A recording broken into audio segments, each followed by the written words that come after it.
मैं बरी हो गया। जो दिल्ली पुलिस की जो बेड करेक्टर की लिस्ट है, उस बेड करेक्टर की लिस्ट में मेरा नाम है। बेड करेक्टर की लिस्ट में आपका विधायक अमानतुल्लाह दिल्ली पुलिस की लिस्ट में बेड करेक्टर है।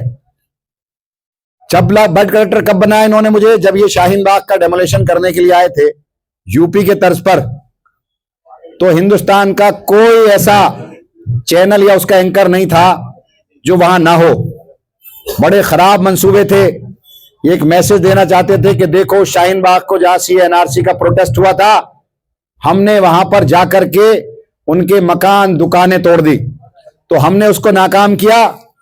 तो वहां एक मुकदमा इन्होंने मुझ पर दर्ज किया। फिर कंचनकुंज गए ये लोग, तो मैं कंचनकुंज पहुंच गया, तो वहां से एक मुकदमा दर्ज करके मुझे इन्होंने अरेस्ट कर लिया। और अरेस्ट करने के बाद उसी में मुझे इन्होंने BC बनाया। उस केस में मैं बरी हो गया, लेकिन मुझे BC बना दिया। अब कंचनकुंज के हो सकता है बहुत सारे लोग मुझसे नाराज हो किसी बात को लेकर के, साहब मेरा मीटर नहीं लगा या ये नहीं, लेकिन उन्हें ये नहीं पता कि उस कंचनकुंज को बचाने की वजह से आज आपका विधायक BC है, जो पूरी जिंदगी के लिए बेड करेक्टर उसके कैरियर पर लग गया। शाहीन बाग का बचाने के लिए ये सब हुआ। आप देखो कि मैंने हर मुद्दे पे मैं आपके साथ लड़ा। अपने पर 43 मुकदमे लगवा लिए। मेरा अपना मुकदमा नहीं है। जब झारखंड में तबरेज अंसारी की लिंचिंग हुई तो मैं झारखंड पहुंचा। कौन विधायक जाता है? लेकिन आपका विधायक झारखंड पहुंचा, 5 लाख रुपए उसे दिए, वहां जाकर आवाज उठाई। जब कारी उवैस को रेलवे स्टेशन पर यहां दिल्ली में कत्ल किया, वो मुजफ्फरनगर का रहने वाला था, तो पूरी रात मैं सदर बाजार के थाने में बैठा रहा, FIR दर्ज कराई, सुबह तक आया और फिर एक दिन बाद उसके घर मुजफ्फरनगर गया, 5 लाख रुपए का चेक देकर आया और आवाज उठाई। जब आसिफ मेवात का रहने वाला था तो मैं मेवात पहुंचा। जब दिल्ली दंगे हुए तो मैं दंगों में LG का मैंने घेराव किया। रातों को निकाल करके मैं पूरी रात 3 रात जागा। मैंने वहां उनकी तकलीफों को महसूस किया, खौफ को महसूस किया। लोग चिल्ला रहे थे कि हमें बचाओ, तो मैं फोर्स भेजता था।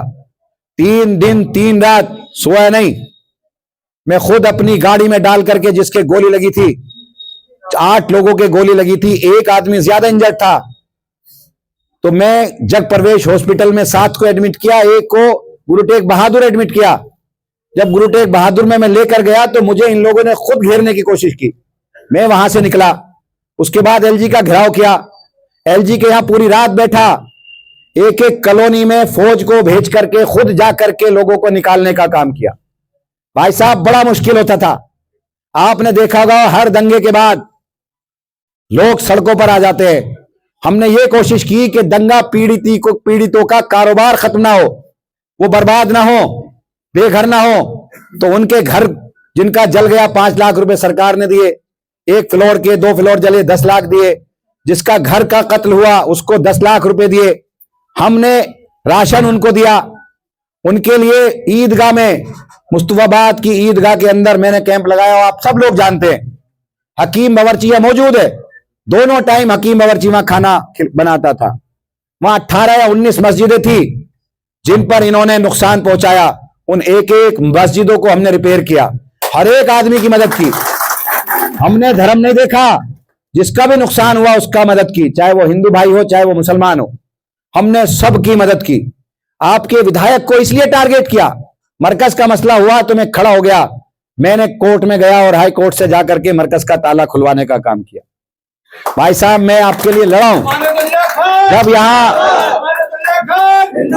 जमात इस्लामी को और मौलाना कलीम सिद्दीकी को, जब इन्होंने मौलाना कलीम सिद्दीकी को जब अरेस्ट किया, उनके घर आए तो मैं वहां पहुंच गया। मुझे वहां एक मुकदमा झेलना पड़ा। जफर इस्लाम साहब और जमात इस्लामी पर जब ये लोग आए NIA वाले, तो मैं पहुंचा, वहां एक मुकदमा मुझे झेलना पड़ा। नोएडा के अंदर इन्होंने मुझ पर 260 रुपए की डकैती का मुकदमा लगाया। मेरे बच्चे पर भी लगाया, मेरे भतीजे पर भी लगाया, मेरा जो PSO है इकरार वो भी यहीं मौजूद है, उस पर भी लगाया। उसको इन्होंने 1 महीने, 1.5, 2 महीने, 3 महीने जेल में रहे। जबरदस्ती इन्होंने ऐसा काम किया कि मेरे खिलाफ वारंट कर दिए, कुड़की वारंट कर दिए, कुड़की कर दी, 82 कर दी, 83 की तैयारी शुरू कर दी। तो ये खौफ में रखना चाहते थे, डरा के रखना चाहते थे। मैं डरा नहीं। अगर मैं डर जाता, अगर मैं खौफ में आ जाता, मैं अगर सब कुछ छोड़ देता तो मेरे सारे मुकदमे खत्म हो जाते। लेकिन मैंने जेल जाना मंजूर किया। जेल से अल्हम्दुलिल्लाह 72 दिन के अंदर आपकी दुआओं से और अल्लाह के करम से बाहर आया। अब हूं खड़ा हुआ, जिस दिन से आया हूं आपके लिए लड़ रहा हूं। चाहे मार्केट बंद करने वाले हो, कंप्लेन करते हैं ये लोग मार्केट बंद करने के लिए, कंप्लेन करते हैं यो एमसीडी के अफसरों को आपके घर तोड़ने के लिए, आपकी बिल्डिंग तोड़ने के लिए बीएचईएस में कंप्लेन करते हैं कि वो मीटर ना लगाए। लेकिन उन सब के मैं सामना करके लड़ रहा हूं। कल मेरे पास इंस्पेक्टर आए थे 2 कि शाहीन बाग और अबुल फजल की तमाम मार्केटों का, बेकरियों का कंप्लेन की है किसी ने। डीसी के यहाँ जाकर बैठे तो डीसी से मैंने बात की कि किसी की कोई कंप्लेन पर अमल मत करना। ये दुकान हराम के पैसे की नहीं है, लोगों ने अपने हलाल का पैसा लगा करके कारोबार खड़े किए हैं। एक आदमी हलाल के पैसे से अपना मकान बनाता है, अगर वो मकान टूट जाए तो कहां रहेगा? एक आदमी अपनी मकान अपने हलाल के पैसे से, मेहनत की के पैसे से दुकान बनाता है, होटल खोलता है। अगर आप उसको बंद कर दोगे तो आपको अल्लाह भी माफ नहीं करेगा और वो इंसान भी माफ नहीं करेगा। हम बर्बाद करने के लिए नहीं आए, आपको आबाद करने के लिए आए। एक मिसाल नहीं बता सकते मेरी कि मैंने आप में किसी को, एक इंसान को नुकसान पहुंचाया हो। मेरी जात से आपको फायदा होगा, कभी जिंदगी में नुकसान नहीं होगा। और अब आपके पास मौका है, सामने आप खड़े हैं, आपके वोट को तकसीम करने की कोशिश की जा रही है, बीजेपी को जिताने की कोशिश की जा रही है। भाजपा कुछ भी कर सकती है, उसके पास बेपनाह पैसा है, उसके कैंडिडेटों के पास बेपनाह पैसा है। आप देखोगे कि ये लोग बहुत चमक धमक के साथ चुनाव लड़ेंगे। न इनके पास पोस्टर की कमी होगी, न झंडों की कमी होगी, न ही रिक्शों की कमी होगी, न इनके पास जो है किसी चीज की कमी नहीं होगी। पैसे बांटेंगे और आपके वोट को खरीदने की कोशिश भी करेंगे, तकसीम करने की कोशिश भी करेंगे। और तकसीम अगर आपका वोट होगा तो भाजपा जीतेगी, और अगर आपका वोट तकसीम नहीं होगा तो कभी भी भाजपा यहां से जीत नहीं सकती, कभी नहीं जीत सकती। मैं आपको बता दूं कि 2015 का मैं चुनाव लड़ा। 2015 के चुनाव में मुझे कितना वोट मिला कि 1,04,000। बीजेपी को कितना मिला? 48,000। 64,000 वोट से मैं जीता। 2020 के इलेक्शन में मुझे 1,32,000 वोट मिला, बीजेपी को 58,000 वोट मिला, मैं 72,000 वोट से जीता। क्यों जीता? क्योंकि यहां पर 5 वार्ड है, एक जाकिर नगर वार्ड, एक शाहीन बाग अबुल फजल वार्ड, एक सरिता बिहार वार्ड, एक मदनपुर खादर वार्ड, एक मदनपुर खादर ईस्ट जिसे जे कॉलोनी कहते हैं, ये वार्ड। कांग्रेस हमसे यहां 2 वार्ड में लड़ती है, बीजेपी हमसे 3 वार्ड में लड़ती है, 2.5 वार्ड में। आम आदमी पार्टी 5 वार्ड में लड़ती है। और आम आदमी पार्टी का वोटर और सपोर्टर इस ओखला की हर एक बूथ पर है, हर एक गली में है। 282 बूथ हैं, 282 बूथ पर आम आदमी पार्टी का वोटर और सपोर्टर है। हम इसीलिए इतने बड़े मार्जिन से जीतते हैं। ये लोग जीतने की हालत में हैं। जीतने के लिए यहां से इनको 90,000 वोट चाहिए। तो क्या ये 90,000 वोट ला सकते हैं? नहीं ला सकते। तो इनका वोट देने का मतलब क्या है कि वोट को बर्बाद करना, वोट को बर्बाद करना। इन पर वोट पड़ने का मतलब है भाजपा को फायदा पहुंचाना। आपके वोट का तकसीम अगर होगा ना तो भाजपा को फायदा होगा। आप खुद सोचो कि अगर भाजपा का यहाँ तो उत्तर प्रदेश के लोग हैं ना, ज्यादातर बिहार के और उत्तर प्रदेश के, आपके बराबर में उत्तर प्रदेश है, वहां की मिसाल आप ले लो, वहां की हुकूमत आप ले लो, वहां खुले हवा में आप सांस नहीं ले सकते। एक मुकदमा आप पर हो जाए आपको वो बर्बाद कर देंगे। आप गोश्त जो हलाल है, जिसकी सरकार ने भी इजाजत दे रखी है, आप काट नहीं सकते। खुले में आप नमाज नहीं पढ़ सकते, नमाज पढ़ने पे वहां जेल तक करा दी इन लोगों ने। तो आप खुद सोचो कि अगर भाजपा का एमएलए बन गया तो क्या आपके मकान रहेंगे? क्या आपकी बेकरियां रहेंगी? क्या आपकी दुकानें रहेंगी? आपके लिए पानी लेकर कौन आएगा? आपके लिए सड़क कौन बनाएगा? आपके लिए बिजली कौन देगा? आज यहाँ 10 गुना आबादी है पिछले 10 सालों में। जो 10 साल पहले आबादी थी उससे 10 गुना आबादी यहाँ बढ़ गई, लेकिन 24 घंटे आपको लाइट मिलती है। पहले ये लोग थे 24 घंटे लाइट नहीं रहती थी, 48 घंटे लाइट नहीं रहती थी। ये लोग तो आपको मटेरियल लाना आसान नहीं था, अफीम और चरस लाना आसान थी। मटेरियल यहां मारुति कार के अंदर आता था, ईंट मारुति कार के अंदर आती थी, सीमेंट का कट्टा मारुति कार के अंदर आता था। सत्ता में यही साहब थे, यही साहब थे। जैसे अब इन्होंने काम बंद किया, नई बस्ती की सारी बिल्डिंगें तोड़वा दी, होटल बंद करा दिए, इनका तो यही काम है। ये नुकसान करेंगे आपको, भाजपा भी ऐसा ही करेगी। तो आप देख लो कि आपके सामने है कि अगर आपका वोट तकसीम होगा, सीधा सीधा भाजपा को फायदा होगा, सीधा सीधा भाजपा को फायदा होगा। कुर्बानियां मैंने कम नहीं दी, बहुत कुर्बानी दी आपके लिए, खड़ा रहूं आपके लिए रातों रात। ऐसा कोई विधायक नहीं होगा, अगर हो तो बता दो, कि जो रात में आपका सीवर साफ करा रहा हो, रात में आपकी सड़कें साफ करा रहा हो। एक किसी का फोटो लाकर दिखा दो, किसी ने अपोलो के अंदर आपका इलाज कराया हो। 40,000 से ज्यादा अपोलो हॉस्पिटल के अंदर मैंने 10 साल में इलाज कराए, ऐसा कोई आदमी नहीं है। रात में हम गए, दिन में हम गए, रात में 2 बजे अगर जरूरत पड़ी मेरे जाने की तो हॉस्पिटल पहुंच गया, थाने में जाने की अगर 3 बजे जरूरत पड़ी तो पहुंच गया। यहां तो एक ही 2 ही मुद्दे थे, आतंकवाद के नाम पर गिरफ्तारियां और दूसरी मटेरियल खुलेगा कब, बंद कब होगा। ना कोई पानी की बात करता था, ना कोई सड़क की बात करता था, ना कोई सीवर की बात करता था, ना कोई बिजली की बात करता था, ना कोई स्कूल की बात करता था, ना कोई अस्पताल की बात करता था। आज हमने आपके लिए सरिता बिहार एसपी ब्लॉक में एक अस्पताल बनाया, जो इंशाल्लाह इलेक्शन के फौरन बाद हम ओपन कर देंगे। बिल्डिंग तैयार हो गई, बिल्डिंग तैयार है, 326 बेड का अस्पताल है वो। हमने आपके लिए पानी के लिए जो अबुल फजल का टेंट वाला स्कूल है, वहां मैं यूजीआर बना रहा हूं। शायद बटला हाउस जो जामिया का मेट्रो स्टेशन है, उसके नीचे से हम पानी की लाइन ला रहे हैं। आप देखोगे वहां पर ट्रेंचलेस, यानी कि पानी जमीन के अंदर से पानी की लाइन आ रही है। तो अब देखना भैया आपको कि हम काम किया हमने, हम ही करेंगे। मैं ये कब कर पाया, क्यों कर पाया? क्योंकि मैं सरकार में था, मैं सरकार का विधायक था। सरकार के विधायक के पास कभी फंड की कमी नहीं होती। अगर सरकार का विधायक नहीं होगा तो फंड की कमी होती है। अब जैसे पार्षद है, पार्षद के पास आप जाओ कि साहब ये बाउंड्री कर दो, ये सड़क बना दो, वो कहे कि फंड ही नहीं है मेरे पास। अब जब फंड ही नहीं है तो क्यों जीत कर आए? मैं तो जनता से कह रहा था कि देखो ये 5 साल तक काम नहीं करेंगे, इनके पास यही कहते रहेंगे सरकार हमारी नहीं है, फंड नहीं है, सरकार हमारी नहीं है, फंड नहीं है। अब 106 सफाई कर्मचारी है, सफाई होती भी कहीं दिखती नहीं है। 106 सफाई कर्मचारियों का हिसाब ही मांग लो कि कहां है भाई वो 106 सफाई कर्मचारी। तो आप देख लो कि मैं आम आदमी पार्टी का एमएलए हूं, आम आदमी पार्टी की सरकार है। जितने काम हमने किए इसलिए किए क्योंकि हम आम आदमी पार्टी की सरकार में था। एमएलए के पास, क्योंकि सरकार के पास पैसे की कमी नहीं होती। आगे भी आपको अगर काम कराने हैं तो आपका विधायक आम आदमी पार्टी का अगर रहेगा तो काम होगा, क्योंकि दिल्ली में आम आदमी पार्टी की सरकार आ रही है और मैं भी अगर जीतूंगा तो इंशाल्लाह आपका इससे ज्यादा काम कराऊंगा। दूसरा, ओखला आप नहीं बसा सकते, इसी ओखला को आपको ठीक करना पड़ेगा। यहां से नशे के धंधे को बंद करना पड़ेगा। जो नशे का यहाँ कारोबार है, आज हर एक माँ बाप परेशान है कि मेरा बच्चा नशे में की मुब्तला ना हो जाए। तो मैं आपके साथ रहूंगा, एक एक मोहल्ले से, एक एक गली से नशे के काम को बंद करेंगे, मोहल्ले को साफ करेंगे, गलियों को साफ करेंगे, छोटी छोटी सोसाइटी बनाएंगे। हम आम आदमी पार्टी अभी 3-4 योजना लेकर आई है। आपको बिजलियां मुफ्त दे रहे हैं, पानी जहां नहीं है वहां पानी दे रहे हैं, पानी मुफ्त दे रहे हैं, महिलाओं को बस में सफर मुफ्त है, अस्पताल मोहल्ला क्लिनिक में दवाइयां मुफ्त है, अस्पतालों में दवाइयां मुफ्त है, स्कूल बेहतरीन की मैंने 15 से 16 स्कूल यहाँ नए बनाए और हर एक स्कूल में तालीम फ्री है, अच्छी एजुकेशन है। उसके अलावा महिलाओं को, हर महिला को 2100 रुपया महिला सम्मान योजना देंगे और आने के बाद सबसे पहला काम हमारा यही होगा। और जो 60 साल से ऊपर के बुजुर्ग है, चाहे वो 1 लाख का इलाज हो, चाहे वो 1 करोड़ का इलाज हो, कार्ड दिखाना पड़ेगा। किसी भी प्राइवेट हॉस्पिटल में जाओ, चाहे एस्कॉर्ट हो, चाहे अपोलो हो, चाहे मैक्स हो, आपका इलाज चाहे 1 लाख का हो, चाहे 1 करोड़ का हो, फ्री होगा।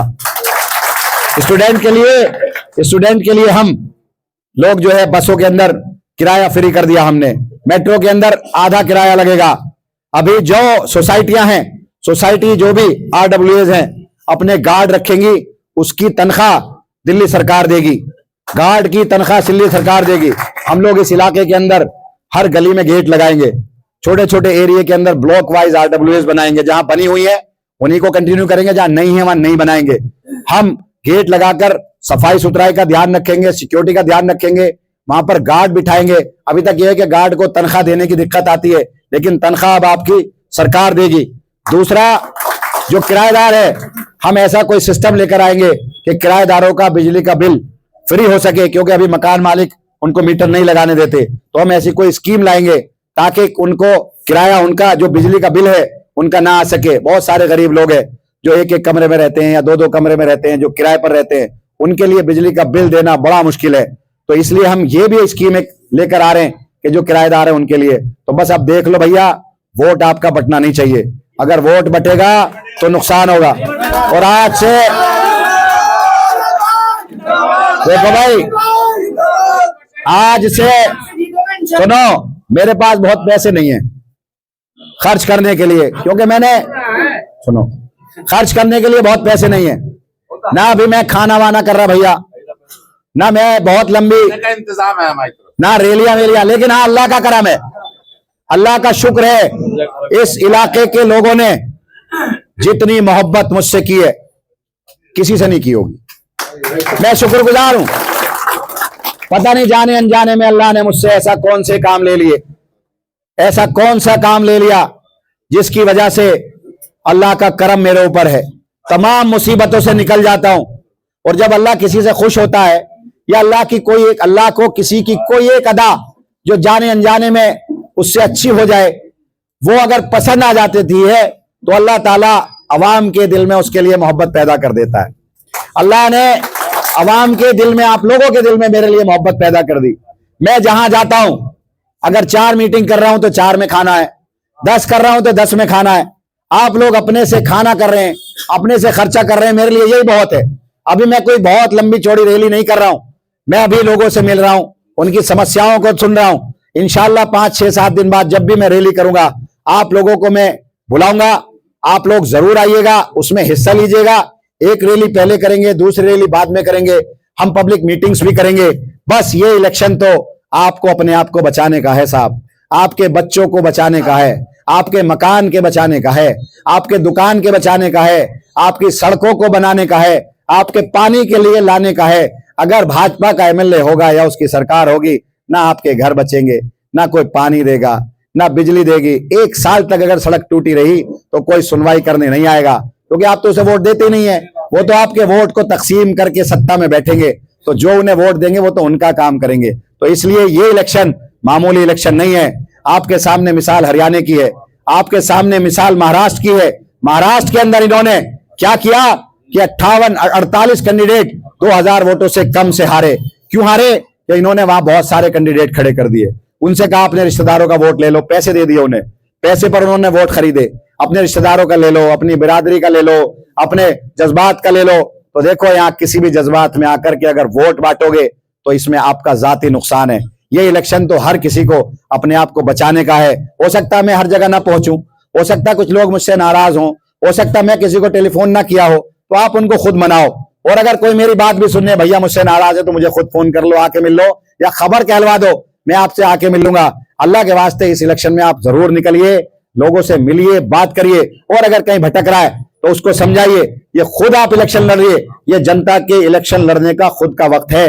अगर आप लोग नहीं लड़ोगे तो 5 साल तक पछताओगे। आपको कितनी भी तकलीफ क्यों ना उठाना पड़े, इलेक्शन के दिन 5 तारीख को आप ये घर से सोचकर निकलिएगा कि हमें परेशान करेंगे ये लोग, वोटिंग स्लो करेंगे, डंडे भी मारेंगे, आपसे आईडी भी कहेंगे ये नहीं लाओ, ये लाओ, ये नहीं लाओ, ये लाओ। आपके वोट को स्लो करेंगे, उधर के वोट को स्पीड करेंगे, तब आपका वोट स्लो होगा, कम पड़ेगा, तो फायदा भाजपा को होगा। तो ये सोचकर जाना कि आपको ये परेशान करेंगे, तकलीफ में रखेंगे, तो एक दिन परेशान हो लेना, एक दिन तकलीफ में रह लेना, एक दिन पुलिस का डंडा खा लेना, इंशाल्लाह 5 साल तक राहत में रहोगे। और अगर एक दिन अगर डर गए ना, एक दिन भटक गए, एक दिन बट गए, तो 5 साल तक तकलीफ में रहोगे, जैसे उत्तर प्रदेश में लोग रह रहे हैं। तो बस यही है, आम आदमी पार्टी की यहां सरकार है, यहां से महफूज आप कहीं नहीं हो। एक वक्त था 2008 में जब आतंकवाद बटलाव से एनकाउंटर हुआ था, ओखला में आने से लोग डरते थे, ओखला के मकान खाली पड़े रहते थे। लेकिन आज फसाद अगर गुड़गांव में होता है तो आबादी ओखला की बढ़ती है, फसाद अगर मुजफ्फरनगर में होता है तो आबादी ओखला की बढ़ती है, फसाद अगर जमुना पार में होता है तो आबादी ओखला की बढ़ती है। क्यों? क्योंकि हर कोई अपने आप को यहाँ महफूज समझता है। वो इसलिए कि आपकी सरकार यहाँ है, आपका विधायक यहाँ है। अगर ये सरकार और विधायक नहीं रहेगी तो आप महफूज नहीं रहेंगे। शुक्रिया। इन्हीं बातों के साथ मैं अपनी बात को खत्म करता हूँ और मैं तहे दिल से शुक्रगुजार हूँ आप लोगों ने बुलाया।